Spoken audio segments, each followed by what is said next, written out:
আসসালামু আলাইকুম। ওসিয়ত বা উইল, হেবা বা গিফট, এই দুটি বিষয় নিয়ে আলোচনা করছি। কাজী আনিস মনির, অ্যাডভোকেট, বাংলাদেশ সুপ্রিম কোর্ট। ওসিয়ত বা উইল, ওসিয়ত বা উইল হচ্ছে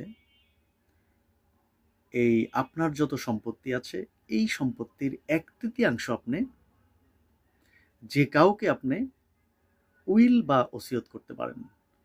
সেটা ব্যক্তি হতে পারে, প্রতিষ্ঠান হতে পারে। আর গিফট বা হেবা হচ্ছে এইটা আপনার নিকটাত্মীয়, আপনার ব্লাড কানেকশন আছে এইরকম মানুষকে আপনি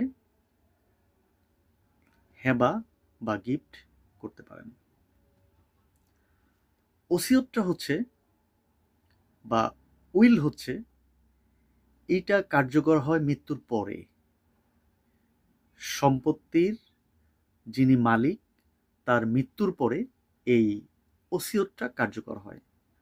আর গিফট বা হেবা এটা কার্যকর হয় তৎক্ষণাৎ, মানে সাথে সাথে এটা কার্যকর হয়।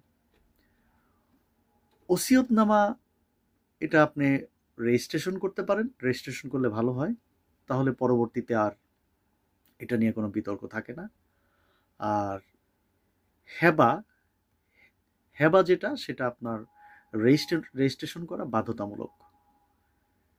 হেবার রেজিস্ট্রি দলিল যেটা সেটা করে দেওয়ার সাথে সাথে আপনি যার নামে হেবা করে দিবেন তৎক্ষণাৎ সে ওই সম্পত্তির মালিক হয়ে যায়। এই হচ্ছে ওসিয়ত আর হেবার পার্থক্য। সবাই খুব ভালো থাকবেন। খোদা হাফেজ।